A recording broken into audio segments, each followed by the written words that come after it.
సొంతంగా మత మార్పిళ్ళు ఇటువంటి వాటికి పాల్గొవద్దు. అమాయకమైన ప్రజల్ని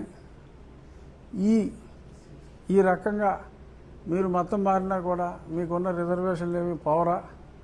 జగన్మోహన్ రెడ్డి గారు అసెంబ్లీలో పెట్టేశాడు, లేకపోతే ఇంకెవరో అసెంబ్లీలో పెట్టేశారు అంటే ఏముంది, ఆటోమేటిక్గా ఎవరు కాకపోతే రేపు కాకపోతే ఎల్లుండి అయిపోద్ది. అది అవ్వదమ్మా, అది పార్లమెంట్లో పెట్టాలమ్మా. 2/3 మెజారిటీ ఉండాలి. Not less than 51% of the states దానికి ఒప్పుకోవాలి.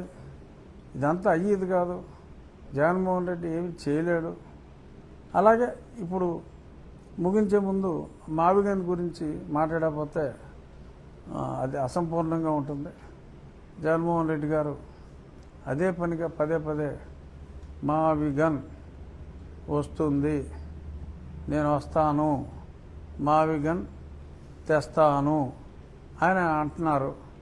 ఈలోపు మరి అక్కడ లోకేష్ గారు అక్కడ కూర్చుని చంద్రబాబు నాయుడు గారు అసెంబ్లీలో నేను చైర్ చేశాను, మా స్పీకర్ గారు నేను ఇద్దరు చైర్ చేశాం. స్పష్టంగా ఇక్కడ పాస్ చేసి అక్కడ పార్లమెంట్ ఉభయ సభల్లో యాక్సెప్ట్ అయింది. అయితే దాన్ని ఉంది మళ్ళీ అసెంబ్లీలో పెడతాం, మళ్ళీ అక్కడ పంపుతామని చెప్పి ఆయన అంటున్నాడు. సో ఇప్పుడు అన్ని పార్టీలు అయిపోయినాయి, అక్కడ మద్దతు ఇచ్చారు. యువన్ పార్టీ ఏంట్రా అంటే యువజన శ్రామిక రైతు కాంగ్రెస్ పార్టీ. ఈ యూస్రా రై పార్టీ దాన్ని ఆమోదించాలి అని అంటే అక్కడ సరే ఇక్కడే రాదు, ఎలాగో అది వేరే విషయం. అక్కడ ఆమోదించాలి అంటే ఈ యూస్రా రై పార్టీ ఈ 2/3 మెజారిటీ అంటే అంత దగ్గర 300 చిల్లర సీట్లు, 50% కూడా కాదు. అప్పుడు 800లో 860లో కనీసం 470 500 చిల్లర రావాలి. 500 చిల్లర సీట్లు, 11 ఎమ్మెల్యేలు ఇక్కడ పార్లమెంట్లో 500 సీట్లు వచ్చి అప్పుడు ఈ మావిగన్ అన్నదే నిజమయ్యే అవకాశం రావచ్చు. సో దీన్ని బట్టి అర్థం చేసుకోవాలి ప్రజలు. జగన్మోహన్ రెడ్డి గారికి ఈ సబ్ రీజనల్ పార్టీకి తెలంగాణలో కూడా ఒక కౌన్సిలరు లేకుండా ఓన్లీ ఆంధ్ర రాష్ట్రంలో ఉన్న ఈ సబ్ రీజనల్ పార్టీకి, రీజనల్ పార్టీ కూడా కాదు సబ్ రీజనల్ పార్టీకి భారతదేశ స్థాయిలో, ఎందుకంటే ఇప్పుడు ఈ పార్టీలన్నీ సపోర్ట్ చేసినాయి కదా, ఈ మళ్ళీ ఏమి ఇంకో రకంగా స్థానం మార్చరు. సో అన్ని స్థానాలు రావటం సాధ్యమా? సరే, ఆయన ఈ సంవత్సరం కాక వచ్చే సంవత్సరం ఎండింగ్కి ఆయన పాదయాత్ర చేసి రోజుకొక సినిమా చూపిస్తారంట. రోజు ఎంత సూపర్ హిట్ సినిమా అయినా ఎవడన్నా ఒకసారి చూస్తాడు, 2 సార్లు చూస్తాడు. రోజు ఆయన సినిమాలు చూపిస్తారంటే చూసేయడానికి ఇక్కడ ఖాళీగా ఉన్నారా? సరే, అవన్నీ వ్యర్థపు మాటల మీద మళ్ళీ మనం టైం వేస్ట్ చేసుకుంటాం, మరింత వ్యర్థం. అయినప్పటికీ అదే పనిగా మాట్లాడుతున్నారు కాబట్టి ఏదో ఒకసారి దాని గురించి ఆలోచించి ప్రజలు ఎవరన్నా ఉంటే ఇవేవి సాధ్యమయ్యేవి కాదు.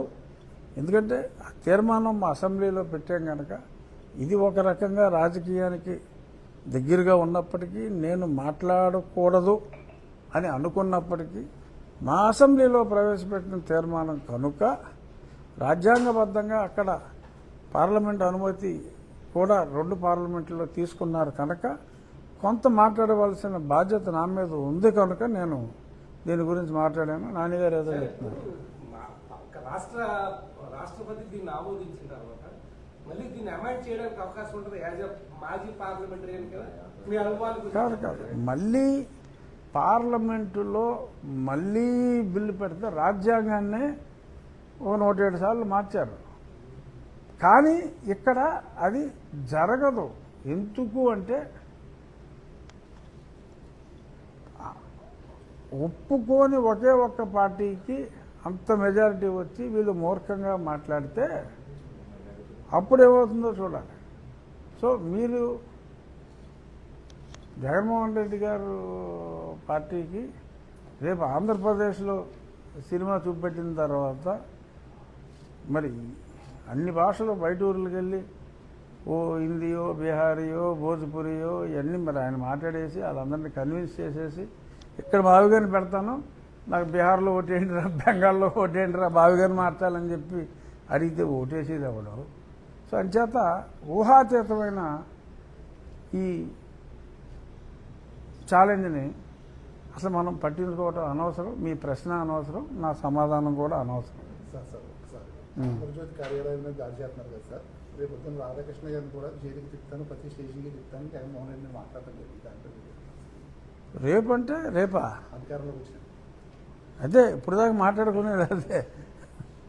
ఏదో ఇవన్నీ నేను లేచితే మనిషిని కాదని కుంటోడు అన్నట్టు. సో దీనికి మనం ఇంకేం చెప్తాం?